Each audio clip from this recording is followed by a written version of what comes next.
podcasting a really important issue that relates to something that underpins what we've witnessed over the last 2 years, and that is the role of media.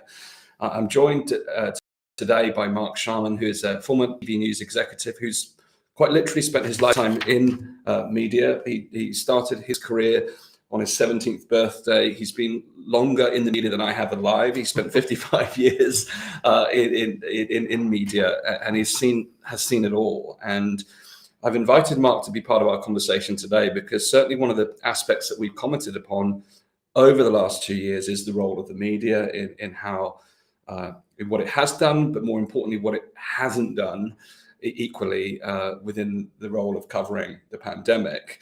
I would like to explore today, the role of the media from Mark's perspective, but also to learn a bit about the history of media and where perhaps it's deviated to where it is today and where it could go from here. So it's a huge pleasure, Mark, to have you on the show. Worked at all levels within media and fascinated to learn from you today. Thank you. Good to be here. So let's start with your perception of the media in the last 2 years. We've all been in the audience to what's been happening within COVID-19. As a form, someone who spent their lifetime in media, what has your perception been of the media coverage of the pandemic? Well, I've been disappointed isn't quite a strong enough word. I've been amazed at how one-sided and a real failure to be objective in the coverage over COVID, really from the start. Yes. There's been one narrative. It's been the world narrative, the government narrative, and really no questions have been asked at any stage on some quite critical issues.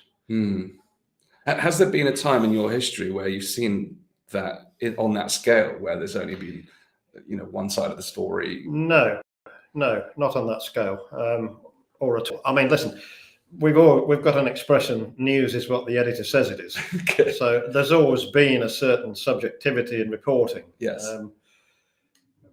Every reporter that goes out on a story will bring his own take on it. Although from the start, we told to ask questions and give both sides of the story. Yes. And let the viewer or the reader make their own mind up.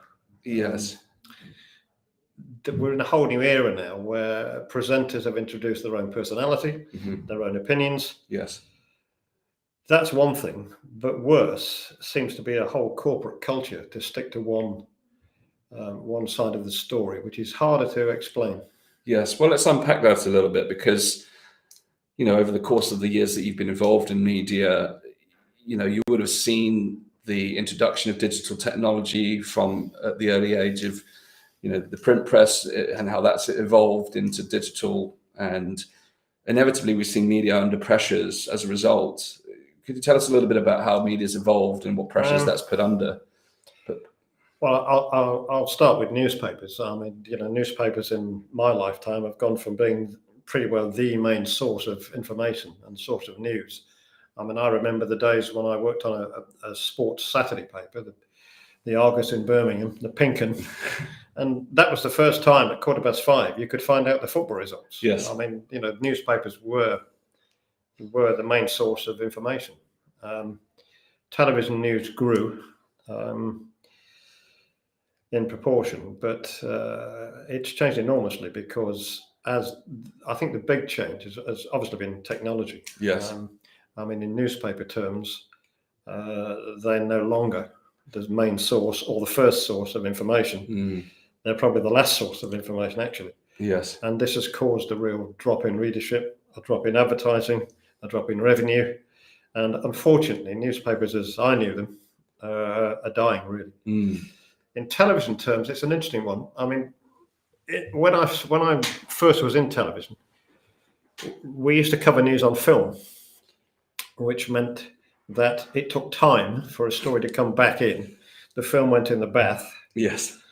That's my Derby, bath. The film went in the bath, and it took a while to be processed and then edited. Yes. And it gave editors a lot more time, actually, to consider what they were doing and consider the balance.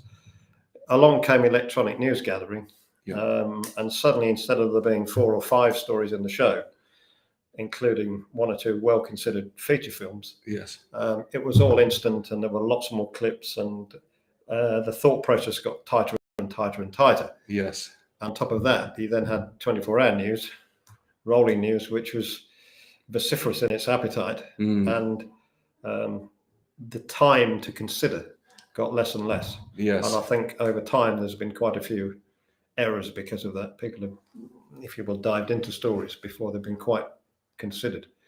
But none of that really explains the last 2 years. I mean, in newspaper terms, possibly, because there's no doubt that the advertising revenue from the government on COVID and vaccines and dangers and what you can and can't do. I think I'm right in saying the government are likely to spend £500 million by this summer on advertising. Now, like it or not, if you're a struggling industry like newspapers, that has to have an effect on how you're reporting things. Television, not so. Which has been the big surprise, how they've stuck with the government line. Yes. And actually, not just stuck with it. They really have been. The newspapers and television have been fearmongers. They've picked up the mantle which was created by the behavioural psychologists working with the government. Yes. Who created this pathway of fear to get the population to follow and to comply. And the media have not only bought into that, they thrived on it. Yes, and actively promoted it. There's nothing like bad news to drive viewership, believe me. And that they really have played a massive part in scaring the population, even to the point where when they were holding those briefings with Whitty and Valence and Boris and Matt Hancock and whoever, the questions are all about should you not be doing more? Yes. Should you not be doing buying more PPE? Yeah. Should we lock down earlier? Should we have closed our borders earlier? Yes. It was all creating this panic. Yes. And of course, the government advertising that went with it was real fear-mongering. I mean, those pictures of the masks and and almost bribery. You're putting your grandma in danger, for instance. It was the worst kind of fear-mongering you could imagine. And I've never seen the media's role, and certainly television news's role, in just promoting the government line. I mean, we've always been there to question it and to hold them to account. Yes. And to be absolutely fair, the opposition in the Commons, well, partly they weren't even in for most of it, but they've not been questioning. So even more so than the media should have been questioning some of the policies. Indeed. And there were a lot of questions to ask. Well, I'm more than curious about this, but this is why I also asked about the evolution of media, because, I remember my father reading the local rag, and it was thick. You could, roll it up, and it was weighty. And now it's like a really thin, weekly. So clearly there's financial pressures. They don't have the same resources, but that to me doesn't account for the way in which this entire thing has been reported upon. Yes, legacy media may have some financial challenges, and as you say, the government influx within the print media, at least, well, for me, that creates a conflict of interest, which I find interesting. I'd like to explore that some more. But I've always believed that the media has played a significant role in challenging governments and to hold them to account. But it feels like, and I can't identify the specific point where it's changed, but certainly within my lifetime, I'm in my late 30s, but it feels like there's been a distinct shift. I mean, are you able to comment about your observations? Well, it's almost a shift backwards. Before, I think it was ITN in the late 50s, began questioning politicians. Before that, the broadcasters were really respectful. And I think I'm right in saying they had to submit the questions in advance. And they very politely asked the Prime Minister of the time or the government ministers, and they'd call him sir, and they'd thank him very much. And it was very much a PR exercise. We then went through an era where, quite rightly, we were asking questions, and we weren't holding them in such high regard. But in a peculiar sort of way, it's almost gone back in time. Right. not so much. I mean, there's still been questioning, the Beth Rigbys of the world and Pestons and whatever. They've still been pushing and questioning, but almost the wrong way in my view. Always the same direction. Always shouldn't you be doing more? Shouldn't you be doing further? No one's gone back and questioned the other aspects of this, of which there are many. So it is peculiar. It's almost a step back, over half a century. Do you have a hypothesis or a belief about why that's happened? What's led to that? Group dynamics, or human behaviour? I don't think you can ignore the Ofcom instruction. I mean, I'll take this right back, and this is where you and I get labelled conspiracy theorists. But if you take it right back to an event called Event 201, which was just before the pandemic, which was held by the World Economic Forum and I think Johns Hopkins University and Bill Gates. That's correct, yeah. They say it was a simulation of a pandemic, not a rehearsal. Yeah. However, I'm not a great believer in coincidences. But one of the interesting things that came out of that was that they advised governments, as far as media were concerned, to flood the market with information, which they've certainly done, and suppress, they actually use that word, suppress, any critical views. Now, that was then converted into an Ofcom instruction, which, in not so many words, basically said to broadcasters, toe the government line. And if you do question it, it's got to be done in a very tight and balanced way. But the message was, don't queer the pitch. Yes. Well, I mean, there is some really interesting parallels. I mean, I will pick up on that, because there's this whole idea of how information is managed in the public eye, suppressing dissenting voices, flooding the market with information. But I also recall they asked the question, what if the misinformation is coming from government? But they never addressed that point. There was never any... Which is where media should have been questioning, because quite clearly some of the information that's been coming from government has been wrong. I mean, let's listen. Like everybody else, when this first happened, I stayed at home because everybody believed this was akin to Novichok or something, and it was a really deadly thing. You couldn't touch anything. You couldn't breathe the air that anybody else had breathed. It scared us. I mean, in hindsight, that was deliberate, obviously, but it scared us. But very early on, I looked at the numbers and I thought, these aren't right. The numbers aren't right. They're talking about people dying with COVID from any other cause within 28 days of testing positive. So really quite early, those questions should have been asked, and they weren't. In fact, worse than that, they were posted as a running daily score. Indeed. And the BBC were kind of honest in that they did put a little strap line in that said within 28 days. Small print, yeah. But it did very quickly. It became COVID deaths. Yes. And this number kept growing and growing and growing until it was around 160,000. Latterly, it seems there were less than 20,000 actually died from COVID, not 160.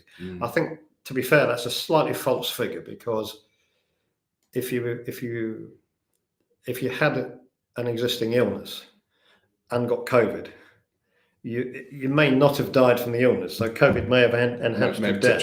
So I suspect the number is somewhere between 20,000 and 160,000, but it's at neither end. It's somewhere in the middle. Indeed. Yeah. But that was all part of and that straight away should have been questioned. I mean, why are we posting these numbers when they're clearly not all die from COVID? It also became apparent quite early that the average age of people that were dying that had no other illness was in the 80s, and actually higher than the normal age for dying for other reasons. I forget the exact figures, but it was something like 82 years old is the normal death, and 83 point something was a COVID average. So the truth was, I think, quite early obvious that it was either old people who were old and or infirm, and younger people who had underlying health issues. Yes. I think we should have known very early, much earlier, that it was not going to seriously affect the whole population. I mean, I'm not a doctor or a scientist, but the numbers alone and the profiles that were coming out should have been questioned, and any competent journalist should have questioned them. That was the first thing. But as you dig deeper into it, you know, you wonder why governments did deals with pharmaceutical companies, in particular Pfizer, whereby the companies had no liability for any injuries. You know, why would you do that? Yes. You know, why would you allow unless it was just panic? I mean, why would you allow a company not to have a responsibility if the drugs went wrong? It also began to be apparent that some of the Pfizer trials, you know, were not as they seemed. Absolutely. I think it's still unfolding today. Yes, it is unfolding, and I think time will tell that you will see. I'll use the word fraud, Yes. but allegedly. Yes. You know, the trials are not what they seemed, and that could have been questioned. And the big issue for me is vaccine injuries. Yes. You know, the medical profession and the media are still denying vaccine injuries, and yet the anecdotally, almost everybody you talk to knows someone that was ill after the vaccine. Yes. And the reporting system in America and here is showing unprecedented numbers of deaths and injuries from vaccine. Any other vaccine would have been pulled months ago on these figures. But the media continue to look for stories, particularly the BBC. They look for stories about the unvaccinated. They will find an unvaccinated person who says, I've been so ill, I wish I'd had the vaccine. Yeah. You will find relatives saying, you know, so-and-so died. He was an anti-vaxxer, if only he'd listened. Yeah. Gary Lineker gets COVID and says, thank goodness I was boosted, or otherwise it would have been worse. Yes. I mean, we know, not only anecdotally, I've been collecting examples of vaccine injuries, and they've, you know, you only need to put one post up and you get hundreds coming. Yes. Well, I think the difficulty of this is that, I mean, even with I was speaking to a presenter that represents a small to mid-size broadcasting house, and they were not able, they actively told me that, and they have a lot more independence than the mainstream channels, but their directive from the station was that they cannot cover any issue that may detract from someone taking a vaccine. Yes. You can't address a subject that could disrupt the national rollout. That was a directive from the station. So whether that was a media decision or whether there was another outside discussion, but I would have thought that surely is reflective across the board.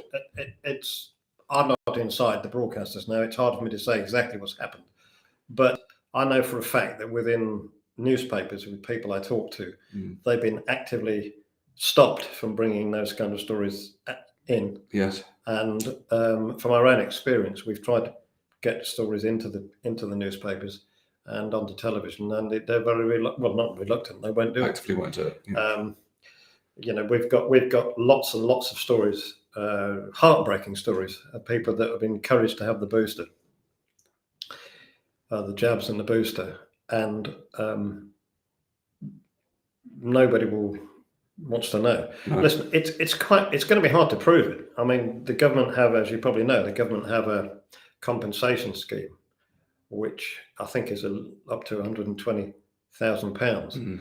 But it's very difficult to prove it, because what we're finding, I talked to quite a few doctors and scientists, and of course the narrative is it's COVID that may have caused it, or it's not unusual, or, you know, proving it's the vaccine will be quite hard. However, if you look at the increase in heart attacks and deaths amongst particularly young men, they are far greater than usual years. Yeah. And there are graphs that show actually the injuries are coincide with the timing of the jabs. But it'll take somebody more scientific and cleverer than me to prove it, but there is absolutely no doubt that these vaccines are causing a lot more damage than they're admitting. That's been presented. Yeah, you know. I used the word ashamed the other day. I'm being ashamed of the media. That was because I was at a press conference where eminent scientists and doctors were pleading to stop the vaccination program on young people, and particularly children. Yes. Because there is no proof at all that healthy children need a vaccine against COVID, but there is proof that the vaccines can cause injury. Yes. So why would you break the Hippocratic Oath, do no harm, by vaccinating young children? And they invited all of the mainstream media, and nobody turned up. Yeah. Now, this is the key point of why I say I'm ashamed, is that the media, I think, had a chance to save people if they'd have been honest, and the government too, actually, and the medical profession. But if they'd been honest about the vaccines themselves and about the damage they could do, that would help give proper due consent before people took the vaccines. Instead, I'm still hearing this morning, coming in on the radio, they are still advertising 2 jabs don't work against Omicron, get your booster, get your booster, get your booster. You know, I got boosted for the team. I got boosted so I could see my mates again. They're still pushing it. Yes. And there is so much evidence that says you don't need a jab if you're a healthy young person. And it could cause problems. I mean, they're rare, but there are still people being hurt. And that's a dereliction of duty in my estimation of the media, not to investigate that and point it out. Well, I think that we've seen this notion of the greater good played throughout the pandemic, you know, to do it, to stay at home, to protect the NHS and to save lives, to get jabbed or boosted, to protect other people. You know, these are very contentious scientific issues that can be scrutinized but have not been scrutinized. But you're absolutely right. So for the children, there is in particular, the risk benefit ratio is hugely skewed. But we've seen everything within the pandemic has always been, to the point you made earlier about the deaths, it's almost been treated as though this is a universal existential risk to everyone. There's been no discernment around the risk profiles. But it's worse than that, because you know, there are eminent scientists, doctors, specialists trying to say things, and they're being blocked, which is the other side of the argument. I mean, censorship is a whole different issue. But just before I get onto that, the second question is, apart from the damage, what about the vaccines themselves? Nobody has ever explained that this isn't a vaccine in the normal sense. Yes. I mean, the definition of vaccine was changed by the WHO to cater for this.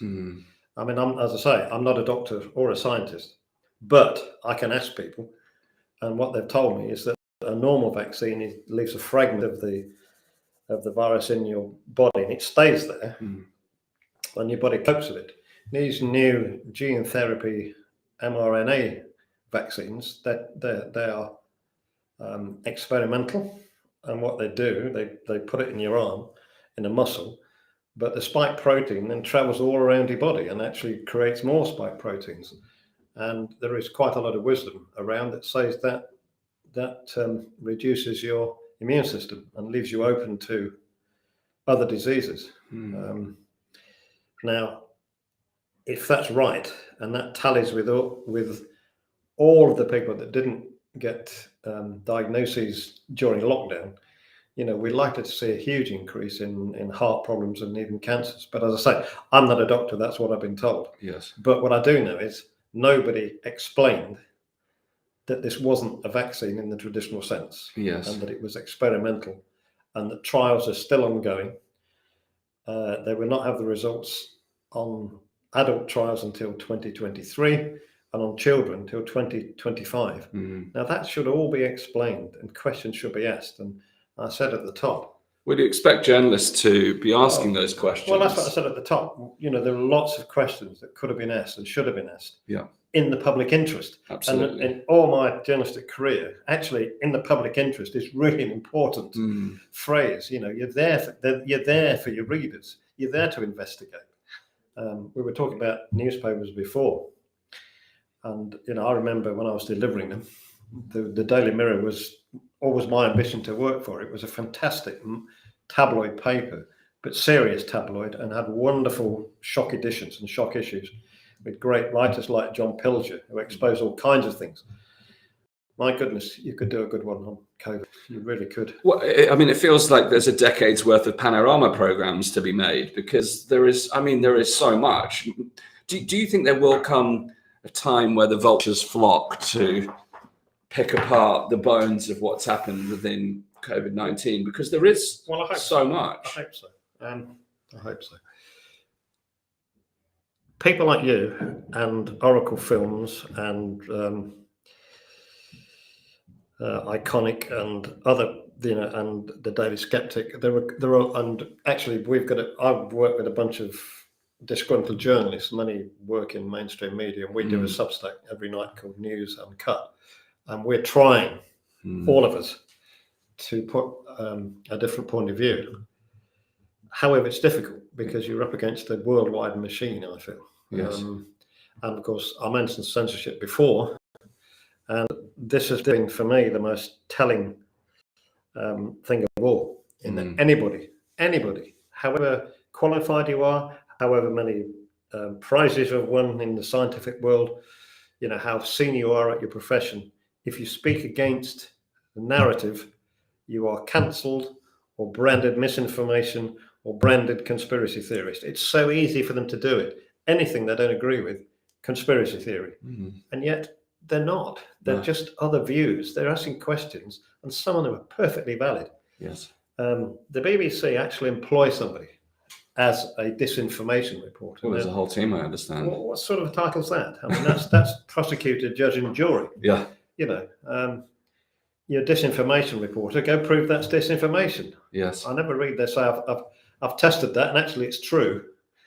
Well, so you've got sorry, Dan. It's coordinated. Yes. This thing isn't accidental. You've been cancelled, I think, from YouTube. My first channel was deplatformed after 5 million views. Yeah. Yeah. For what? For mentioning Ivermectin. Yeah. Exactly. Which I'll probably get cancelled for saying out loud. Yeah, exactly. Again. Exactly. Just for saying the word. Yeah. Well, Ivamectin's another story. But YouTube, Facebook, Twitter. Anybody that. Sometimes it's just an opinion on an opinion, and it'll get you cancelled. Now, what sort of a world is that when you can't have an opinion, especially if you're a world-renowned scientist? It's very, very worrying. Well, let's use an example. So last week we featured a premiere with Jay Bhattacharya, who very eminent scientist, very well qualified. He was involved in the Great Barrington Declaration. It's later emerged, we saw the Great Barrington Declaration smeared. We saw the concept of herd immunity politicized. This age-old concept of herd immunity that is well researched and studied was vilified. It was torn apart in Parliament, smeared in the media, but it's later materialized that Dr. Fauci and colleagues instructed for his work. They described him and his colleagues as fringe scientists, which Oxford, Stanford, Harvard, you would hardly describe those as fringe institutions. Kulldorff,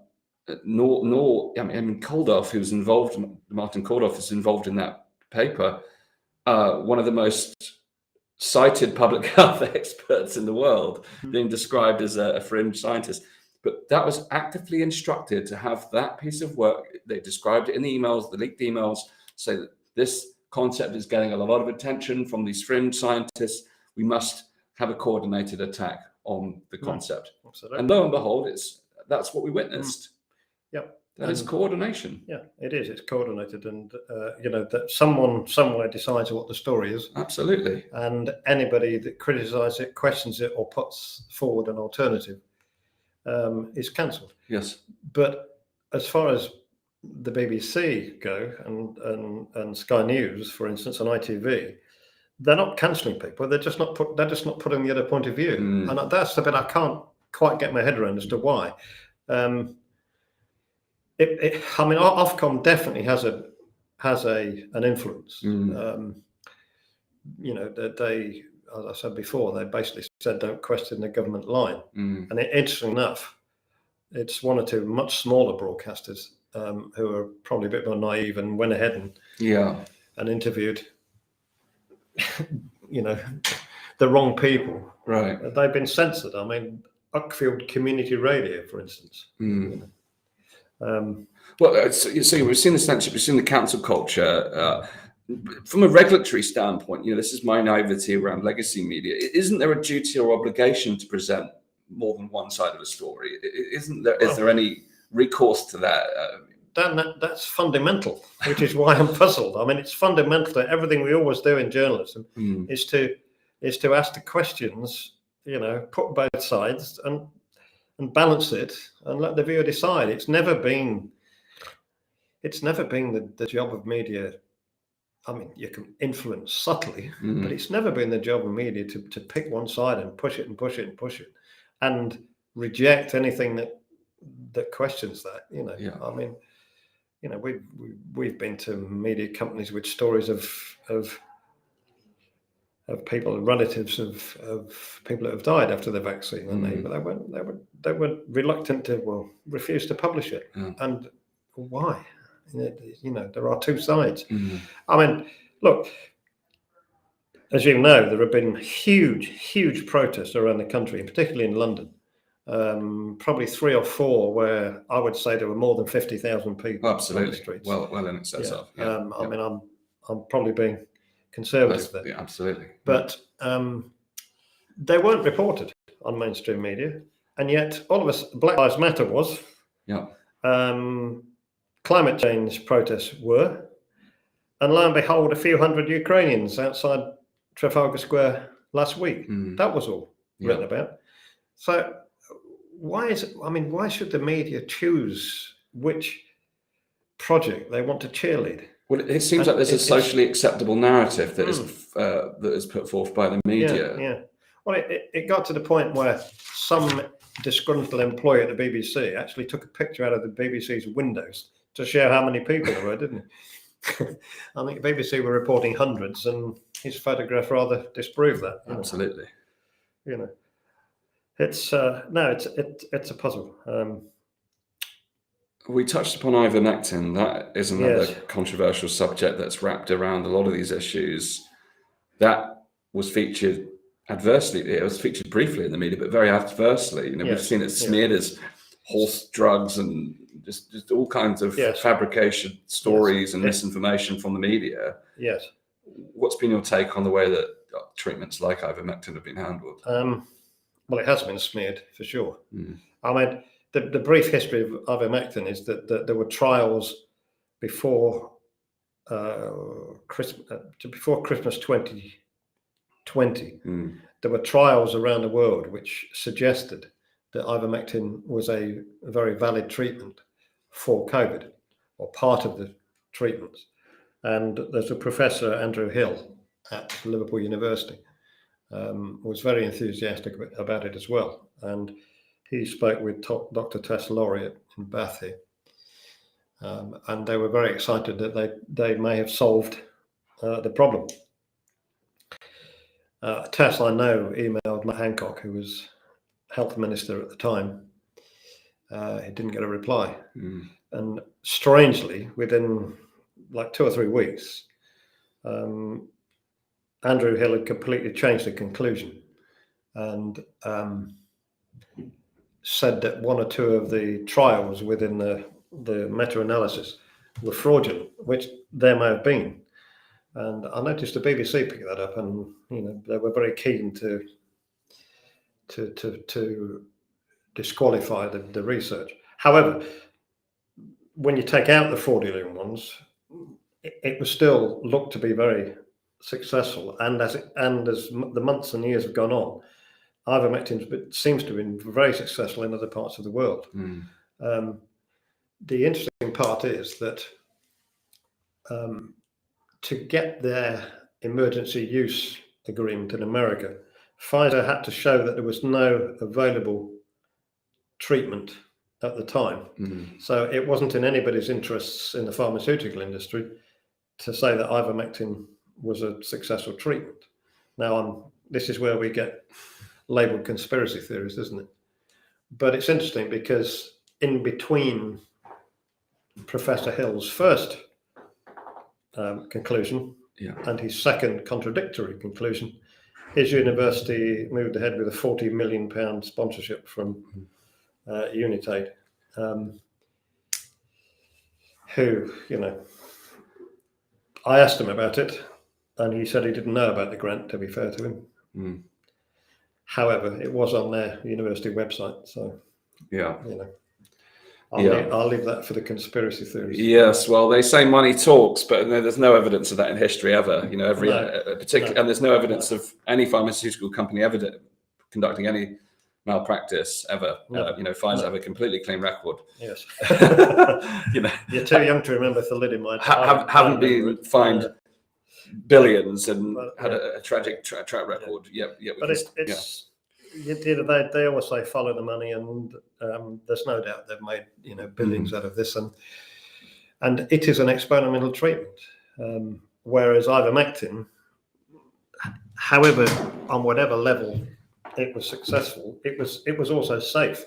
It's been used for years. Well, there's decades of decades of data, billions of doses. I can never say that word. Ibuprofen. Yes, safer than that. Thank you.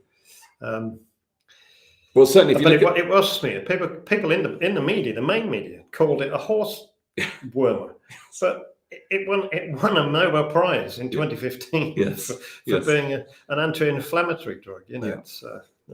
I mean, even if the jury is out on its effectiveness, even if it's not categoric, in a crisis situation where lives are at stake, where it's already demonstrably proven to be safe and therefore low risk, if someone is at their potential life's end, what is the real risk?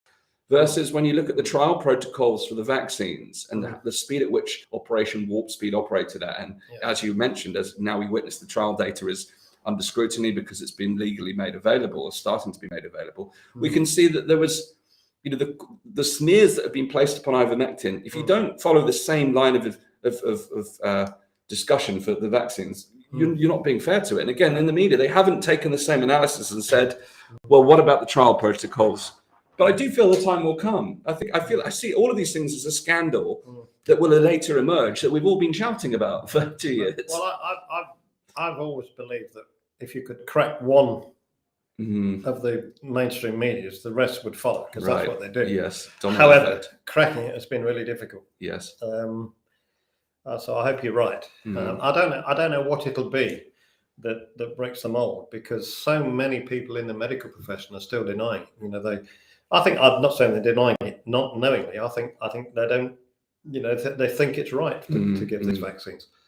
Well, I think the point you began with, in some ways, the corporatism that now plays a role in so many industries. I wonder if this, in part, the deterioration of funding sources of media, how they've changed over the years, the shrink, despite the emergence of digital technology, human resources has shrunk, especially within print media. I just wonder, if this corporatism is playing an even deeper role. But that begs me to the next question. You've been working with journalists. Some are happy to use their names, others that are working under pseudonyms. Yeah. Oh, they'd get fired. Oh, yeah, exactly. Yeah, they get fired. But they're trying. They're determined to find an outlet. They can see that there's a rationale for asking these big questions. Yes. But they'll get smeared, fired, lose their livelihood. They're under the same cosh as the scientists that have spoken out. I suppose one route is to go through Parliament, and I know that Sir Christopher Chope has taken up. He's trying to introduced a vaccine injuries bill. Although I noticed when he spoke in the House, there were about 3 other people and a dog there. Exactly. On something that's of massive national importance. Absolutely. But I think that's one route.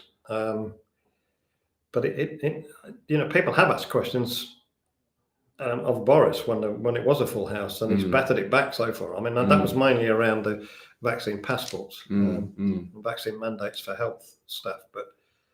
But it just seems to be a wall that includes governments, pharmaceutical companies, big tech companies.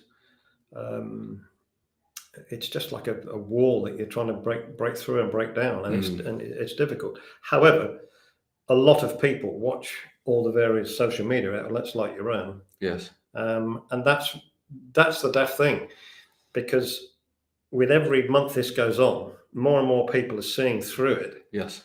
And actually, by not looking at all aspects of the argument, main media are shooting themselves in the foot even more, because the trust is diluting all the time. It is. Because if people can follow in their millions social media and see these other views, yes, they're saying, well, why aren't the mainstream media telling us that? Why aren't we having these arguments? The exception, to be fair, is GB News, who over the last month or so have really addressed it. Yes. Whether it was Nigel Farage, or Dan Wootton, or Mark Dolan, or especially Neil Oliver, who, I just think is brilliant. Yes. Well, I think that also brings... They're brave enough to express an opinion and ask the questions. Now, they're balancing it because they have to. Yes. But I'd be amazed if they've not had a whack from Ofcom at some point. Well, I bet, and this is, Ofcom. I mean, GB News, obviously, a new incumbent, they're not a legacy player. No. They don't come with the history. Myself, I've picked up the subject as a lot of other people have. What do you think the future is looking like for media? Because this isn't I don't think this is an isolated incident now. I think this is a cultural shift. It's not. Already it's not. But I think the difficult thing is, Mark, if people, even though, for instance, let's take the protests. You mentioned the protests. Yeah. I will be at the protest live streaming, doing a 360 panorama to say, look at home. Watch tonight on the news when the BBC will say there was hundreds of people in Trafalgar Square. Look around. The capacity of this square is 50,000. It's full. Yeah. It's bursting at the seams. That's not 300 people. So, but the problem is people see that at home and then they see the news story. They've been trusting these institutions all of their life. Yes. It's uncomfortable to face the fact that what you know to be true may not be true. It leads people to feeling like there's a gaping hole. And I've had that conversation with people. Their trust in institutions has fallen, that they've lost faith in the things that they've believed in all their lives. Yes, I think that's right.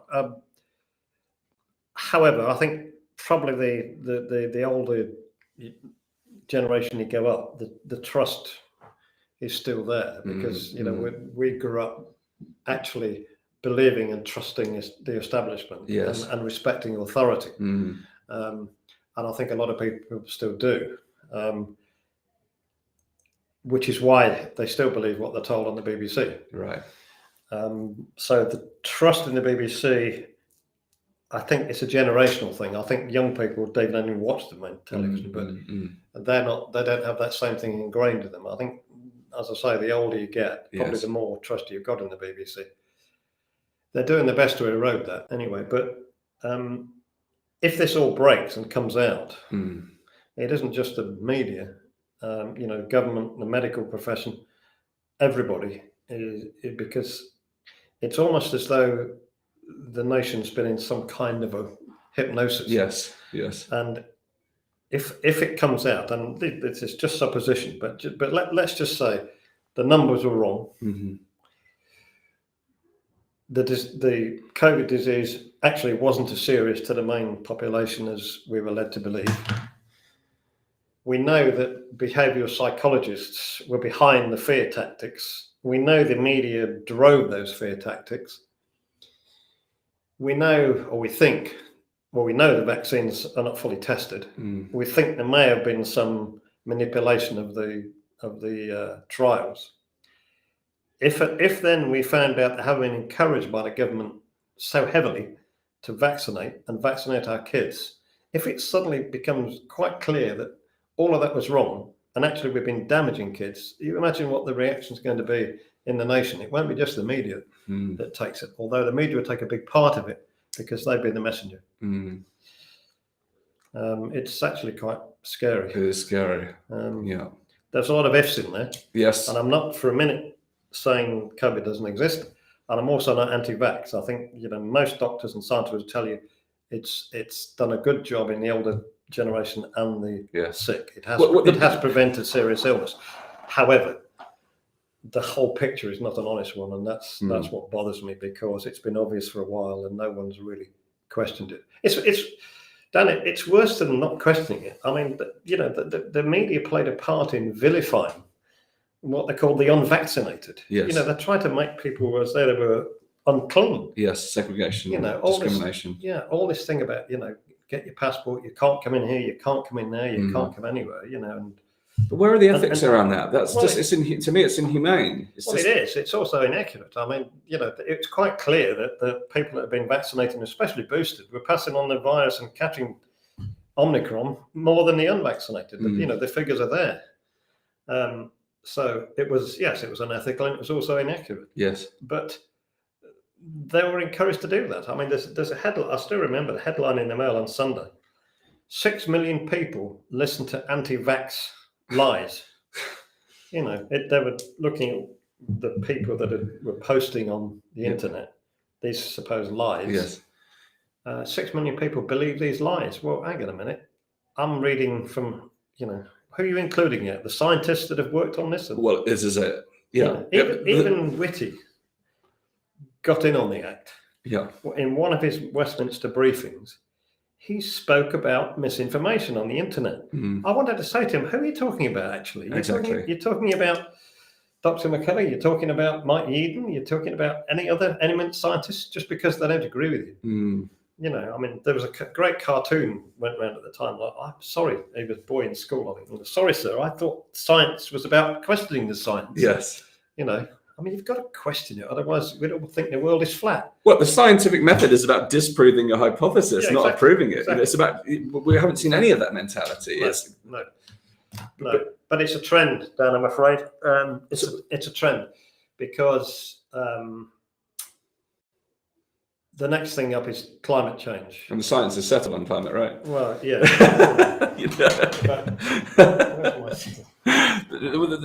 This for me, the notion that the science around COVID was settled from day one. Yeah. But there is very few concepts where you can say the science has been settled. It's usually temporary. I should think it's always temporary, isn't it? Almost always temporary. How many drugs have been wonder drugs at the time, and then they've found there's something not quite right about them all? Well, indeed. As I say, we believed the world was flat at one time until somebody proved otherwise. It's bizarre. But when I say the next thing is climate change, I'm talking about media relations. Right. There was a thing called the BIT, the Behavioural Institutes team, the BIT unit, which was a third owned by the government, the Cabinet Office. They've actually sold it off now, but it was at the time this deal was done. Sky, it was an initiative by Sky Television, and Sky and the BBC and several other newspapers have signed up to it. And it's called, and if you just excuse me, I'll put my glasses on, The Power of TV, Nudging Viewers to Decarbonise Their Lifestyles. Now, what these behaviour psychologists, the same people that have been working on the fear of COVID, what they've agreed with television companies is to basically bend the output to encourage people to believe in climate change. In terms of news, they're asking them to give prominence to climate change stories. In terms of the type of presenters they use, in terms of product placement, and not just in news, in terms of dramas and soaps and EastEnders and all of the rest of it, product placement, plot lines that push climate change advantages. I think they suggested have non-meat, vegetarian meals and whatever. And include children, in children's programs as well, because children are the ones that need to grow into this as the next generation. They need to be the ones to change. I think they even said, if you've got a motoring show, make sure you give prominence to the electric vehicles. I mean, it's astonishing. And two very eminent journalists, Laura Odsworth and Toby Young, wrote a very detailed letter to Ofcom, basically saying you're breaking your own broadcasting code here. Yes. On several counts. Well, even if the science, quote unquote, was settled, which is not, first time. Well, just forgive me a minute. Yeah. Because the answer was, the Ofcom rejected it. Right. And the answer was, the science is broadly settled. So these are not matters of political or industrial controversy. Well, I'm sorry, I don't think the science is settled. The accepted science may be settled, but as far as I can see, and it's the same again as COVID, any scientist that seems to question climate change, and there are questions, tend to lose their jobs or get cancelled or get silenced. And the science always comes from a source that is funded by the same institution that funded the COVID science. But my point of this is, even if it was settled, the use of media in this way, nudging, just means gently manipulating, really, if you strip it back. To me, it's not the media's job to nudge or manipulate or persuade or influence. But it's to present. Exactly, but Sky are proud of this. I mean, they've made a video on it, or they're the ones that have driven it. I think probably you have to look at the ownership. It's Comcast, American company, close to Biden. You know, I don't know. It's a bizarre. I mean, it's interesting because the chief exec at the time, I think, was commuting from America, by jet. But anyway, but it's totally wrong. It's subliminal. Yeah, it's not honest. No. You know, it is manipulating. It's psychological manipulation. Yes. You know, I've never in my life listened to the Archers, but somebody told me already they've got a polar bear story in there, and you know, and I think shingles as well, which is an interesting one. Well, shingles is kind of to do with. Apparently, we're seeing more cases of shingles, which is a classic if your immune system's lower. Yes. So if your immune system's gone down because of the jab, let's say, let's speculate, you might get shingles. But it's I hate it. You know, even if it's not owned by the government now, it's still run by the same people that were in the government. Yes. And it's just, I don't know. It's they just want they want to dictate how life's going to be, and it seems to me that they're breaking every kind of rule of free society to get there. I mean, it's every rule of ethics. Yeah. It's a technocracy in motion for me, and I've been spending a lot of time studying the role of technology, the technocracies, the origins, the idea that the scientists know best. It's this paternalistic relationship, but which is married with a lot of funding and the corporate interests that come with that, which for me becomes is a big, powerful, influential force. But this for me is the most concerning. I mean, even if something was eminently true or not. That's not the issue for me. It's the issue of manipulating people's minds.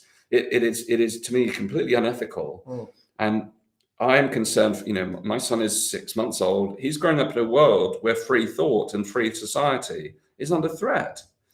It is, and it's going to get worse if these new bills go through Parliament. The online harms bill is very, very dangerous. I mean, there are things in the online harms bill which are perfectly reasonable. I mean, I think we have to protect children from abuse. We have to protect anybody from bullying or abuse. However, the danger is that the government decide what's harm. They can basically block anything that's harmful to adults. And they'll decide what it is. Now, you're kind of going into an area where you're a wrong thinker. And if your thought process doesn't match the government's, you know, you can be cancelled. And that link's already there. I mean, we're seeing at the moment how we've discussed it, all of the big tech companies are cancelling and blocking anything that questions the COVID line. They're going to do the same with climate change. And it seems to me, under this bill, the government have got the power to do it over anything they care to say. So free thinkers like you could be blocked. Yes. And fined, actually, not just blocked, but our revenue and taken out of business, imprisoned. Yeah. You can have a revenue cut, prison. Yeah, absolutely. Now, we've already seen it happen because, you know, Nadine Norris wrote last week to the big tech companies asking them to cancel anything from Russia Today. And they immediately did it, you know. Gone. Yes. Yep. Yes, Mr. Coleman. I actually think it's wrong anyway to stop Russia Today appearing in this country. Yeah. Because we're only getting completely one side of the story. Indeed. And I listen, I don't pretend to understand it. I've been too worried about COVID, but what I do know is the truth is we don't know the whole truth. Yes. And there's been trouble and atrocities carried out in Ukraine for some years. And it's not as simple as we've been made to believe. So I would actually have enjoyed watching the other side of it.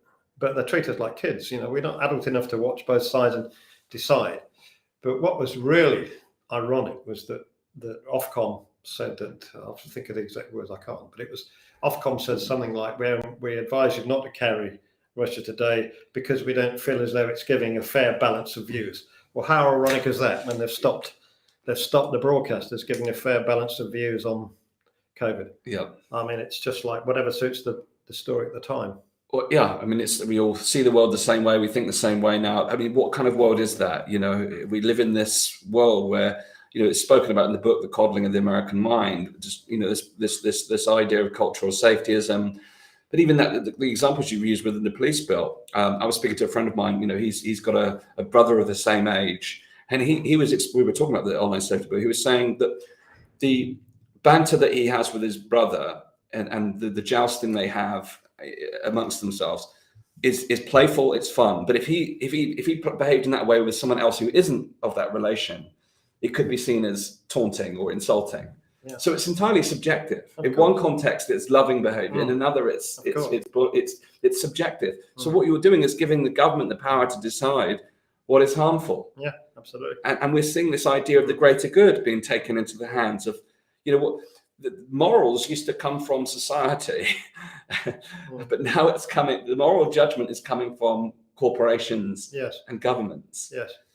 Well, it seems to me, in any case, that the way that the establishment see the world progressing is a combination, a partnership between world governments and world corporate bodies. It's a sort of private. Yes, that's right.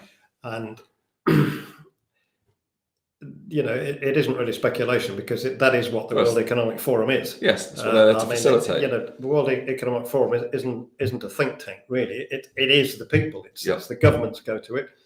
The Bill Gates of the world go to it. All of the big tech go to it. And they set policy. Mm-hmm. I mean, I don't know if you've read Schwab's COVID-19, The Great Reset, but it seems to me to be just a blueprint for the way they're going. I mean, it begins with a kind of utopia that we're all going to be happy. But I mean, actually, if you look what's in it, it's a kind of Marxism almost. That the greater good is more important than any individual, which sounds wonderful, but actually, when you look at the implications, it isn't. Yes. And it could end up with just an end of free thinking and free speech. Well, a lot of these things I find come with reasonable intent, but highly questionable means. That's the phrase I've used so many times on this podcast. Yeah. Well, I think there's a second line. I mean, their line in that WEF is you'll own nothing, but you'll be happy. But the second line could be that's because we'll own it all. Exactly. It's I think there's a certain China envy about it. Actually, I think they look at China and they think, well, they've got it. Their model works because those that are running it make all the money and they've got everybody else under control. But I don't know. It does seem to be going that way. I mean, there's this international corporate globalist regime, and I mean the WHO. I think you said it's August, isn't it? Now I think so. They're trying to pass. They're trying to get every country to sign up to an agreement, which means the WHO will have total power in the future of pandemic. What drugs will be prescribed, how lockdowns would work, it's terrifying. I mean, it's terrifying. I mean, the one thing I've observed from that treaty is it basically, again, it does exactly what we've just described previously. It greases the wheels for commerce, really. It's the commercial interests that become binding within that. It does. And of course, Bill Gates is one of the leading voices in the WHO because he put so much money. I mean, I've said before, even if Bill Gates is, has a heart of gold and he really has everybody's best interests at heart, it's totally wrong that one person, unelected, has so much influence in so many bodies across the world, be it pharmaceuticals, big tech, medicine, agriculture, education, and of course media. Yes. He's put $320 million into media all over the world, including the BBC's charity, the Guardian, the Financial Times. You know, you have to ask about conflict of interest when so much money is going around, and it's all. If Bill Gates has an agenda, which by the way he does, he's actually got control of it through all these different elements. And I say, even if that agenda is a good one, it's still wrong that he has so much power and so much influence just because he's got the money. Well, people forget about the antitrust cases that have been taken against him before for monopolistic practices, which clearly are playing out here as well. Look, he said it. He was at the Munich Security Conference last week, 2 weeks ago, and he actually used the phrase, sadly, natural immunity worked better than the vaccines. Well, not sadly for sadly them. for who? Exactly. Yeah, I'm delighted. You know, I mean, it's There's so much behind the scenes going on. It's which is why people like you and your podcast and all like you and what we're trying to do. You know, please God, we get some strength and get some power because somebody's got to fight it. Well, let's finish with that. Tell us a little bit more about what you're doing, but also I'm more keenly, for someone who's spent a lifetime in media, you've seen it all really. Where would you like to see media go from here? You know, what transformation would you like to see in the world of media moving on this, and what role are you? Well, I think newspapers are knackered, really. They'll survive in some form if they get their online that complete together. But you know, I picked up, like you said, I picked up the Standard in London last week. I mean, it used to be a big fat paper, and now it's a horrible little cheap free sheet with hardly anything in it. Newspapers are struggling. Online's growing and growing and growing, which is a good thing if you're allowed to keep growing under the new bill, because they may have the wherewithal to silence your voice. Television's interesting. What would I like to see? I'd like to see some honesty put back into it. I'd like to see fair, balanced reporting, which I don't know when it disappeared, whether it was Brexit or before Brexit. You know, there's absolutely no doubt that Brexit was biased in favour of remaining. I don't care what anybody says. You know, the coverage, they all wanted to remain, and that was the message that was put over. I mean, bear in mind the government also spent 11 million quid on leaflets that went around the country for Remain, which was also wrong. They should have done one for a balanced argument. Yeah. But I thought the whole debate over Brexit on the television was really poor standard. And whether that was the start, I don't know. But standards of, just the general standards of balance, there were still some brilliant reporters around, and some great editors and whatever, but the balance of the whole thing has gone out of kilter. And I'm not sure why, whether it's owners getting involved. There's an element as well, I think, in that journalists are only human beings, believe it or not. And I think they were as scared as anybody else to start with. And if you get into that scaredy mindset, and you've had your jabs and your boosters, it's quite easy to go with the narrative, isn't it? And look at the unvaccinated as a danger. And so I think some of it is probably. Well, I think that's basic human psychology. It's bound to play a role. And I mean, the bottom line is they've bought the deal from the behavioural.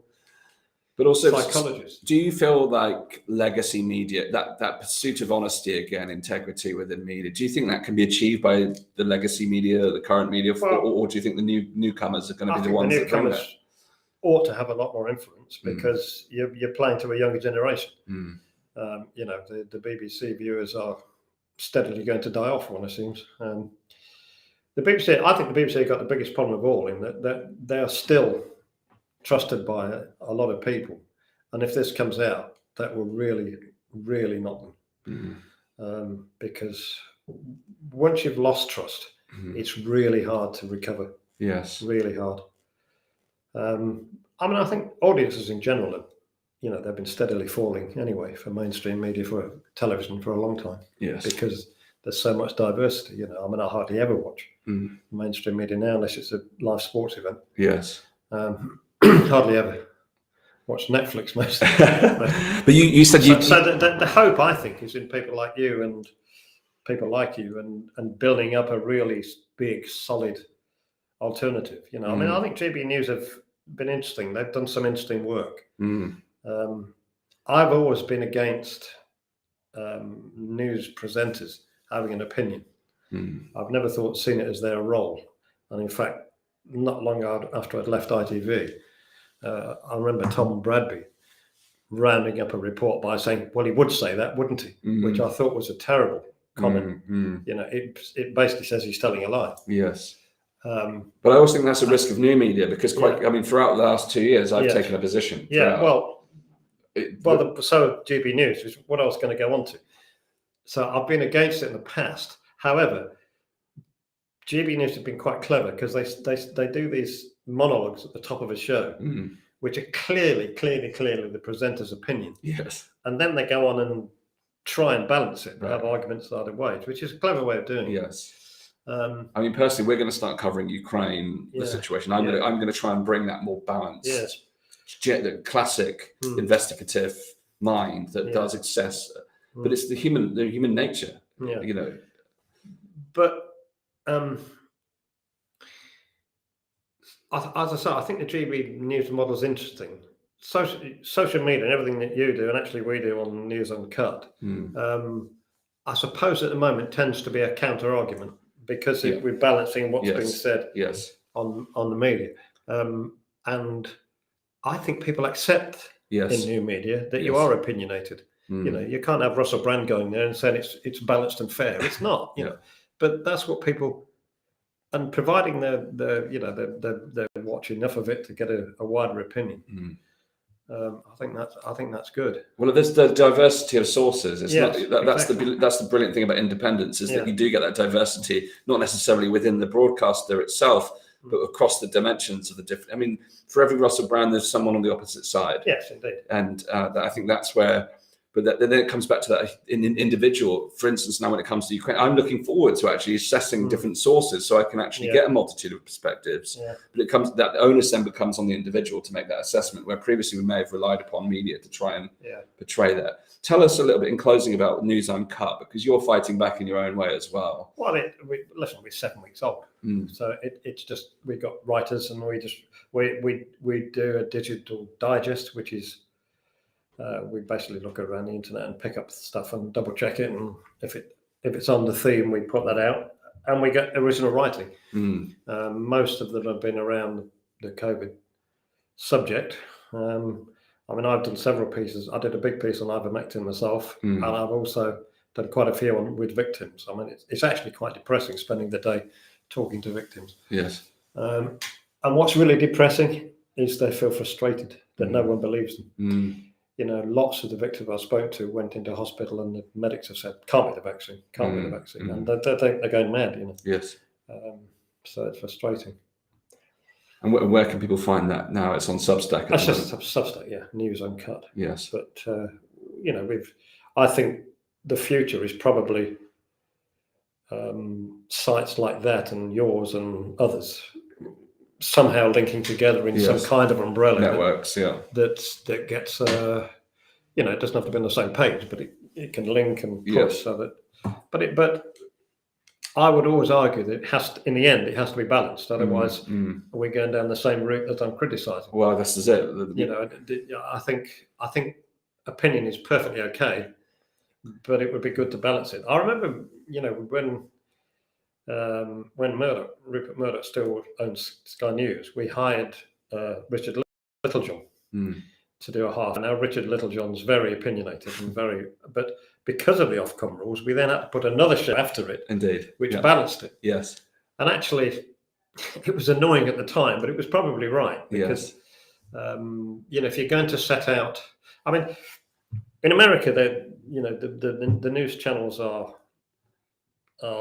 politically aligned. They are, yes. As the newspapers are here. Yes. But we've always had the joy of television here, in that it's been neutral because it's been controlled by Ofcom, and that's the way it was. That's offensive to me, because we've lost that over the last 2 or 3 years. Under Ofcom's guidance, really, it's peculiar. I mean, it's we have to get back to that objectiveness. Yes. So for mainstream, yes, please get back to being objective and putting both sides, and stop rejecting anything that questions the narrative. Yes. But the future, it's probably where you are and where we are.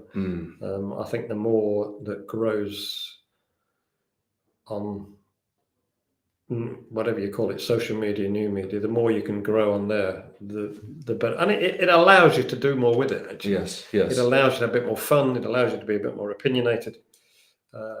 And you can have a show that takes a certain view. Yes. But if it's under an umbrella, which I'd like to see, that show might balance that one, and that opinion might balance that one.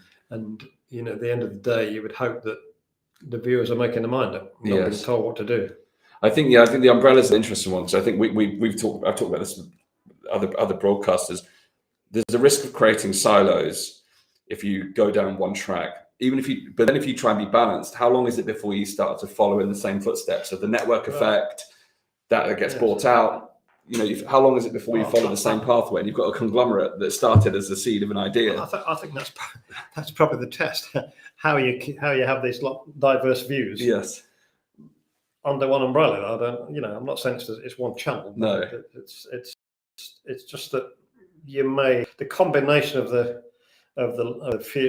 various elements might make the whole greater and more important. But no, I think the days of, in a way, with the traditional models are probably done. I mean, not the BBC News, that'll go for a long time. But it's just honesty. And I think that's what's refreshing about lots of these online channels. They go at it with a certain freshness. Yes. Yeah, I'm going to read you something before we go, because Excellent. You asked me to sum up journalism, but actually there's a very good example here. So you've been live with us here not live. We were actually pre-recording this one. If you're watching this live, it's because we're now broadcasting it as a live, in the interest of transparency. Mark's with us here, former TV news executive. In closing, I'd love to hear this. You asked me to sum up the media at the moment of my feelings. And this morning I read something by a writer called Gail MacDonald. She was writing in TCW, which is the Conservative woman. And I'll just pick the middle. She wrote to the media, basically saying, "I used to love you, but now I don't." And this is what she says. She says, "Man up, you mealy-mouthed media. You aren't the hero I thought you were. It was an illusion. You showed a new side of you when COVID reached our shores. A side that was distorted, compliant, snivelling, cowardly, demanding and nasty. A side with no room for dissenting views. You led the effort to lock down healthy people, close schools, and make criminals of regular people. You highlighted COVIDiots. You panicked people and then berated them for being panic buyers. Objectivity left the building, and a storyteller was left in its place." Now, that really sums it up. I mean, we have lost something awful. We've lost that objectivity and really become cheerleaders for the government. Yes. And never in my career have I known that. And the sooner it changes, the better. Thank you, Mark. Yeah, this has been, we've had a deep dive here. This is a fascinating conversation. I mean, with all of these conversations, I come to the conclusion actually, despite the bleak nature of the subject matter, I come away with real optimism that the future is now there for change. I think we have the opportunity to transform media. I think what you're doing, what we're doing here, it's trying to carve a path that is seeking to rectify some of those problems. And I think that's where, within the seed of adversity from that bleak story of what the media has become in the last 2 years, I think there is opportunity, and I think there is opportunity to do things right. And I think we discussed before we came online and said that what we want to see is a higher standard, a higher standard. And I think that's you know, we joked before we created this interview, and we were saying, where's the makeup and the lighting? You know, we've got a very simple setup here to do this, and that's the beauty of new media. Yeah. But it's the beginnings of something new, and I think that it will evolve into something more professional. It'll evolve into the next wave. But for right now, it's down to the independents to be that voice. And you know, I'm honoured to have had you here, someone who spent their lifetime in media. It's been a real pleasure speaking with you. And I'm just so pleased to hear people from legacy media now starting to take action. I think that's really key. There are people, it's not only in journalism, there are people in science and medicine who are also speaking out, but of course they've all been in fear of the jobs. Absolutely. You know, they've been scared to speak out, and it's, you know, that is not a world I want to live in. Well, I really hope we enter into a period now where we can really drive forward, and, you know, we can start to scrutinise what's gone before us. You know, obviously there's a new news story dominating the headlines at the moment, quite rightly, but I think there is the opportunity for us to now really look back over what's happened over the last couple of years and really reverse engineer the problems we've seen. Well, higher standards is an admirable aim. You know, you've got to wonder whether Watergate would ever be exposed. Interesting. In today's times. Well, I think we have our own Watergate scandal coming up with what's happened in the last couple of years. I think you're right.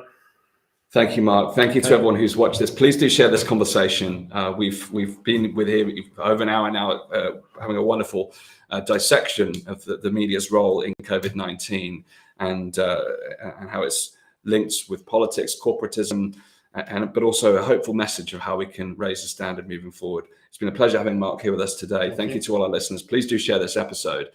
And if you haven't already subscribed to our newsletter to keep in touch with our content, we're going through some major changes at the minute to make sure that we can continue to have conversations like these. So please go to danjgregory.com and join our mailing list so we can keep up to date with our latest content and the work that we're doing. Thank you again to Mark. Please do check out News Uncut. We'll put the links inside the comments and the notes of the show. And please do your part in supporting independent broadcasters and media entities who are out there doing their best to raise the standard and bring the honesty and truth that we can find to shows like this. So thank you again, Mark, and thank you to our audience. Pleasure.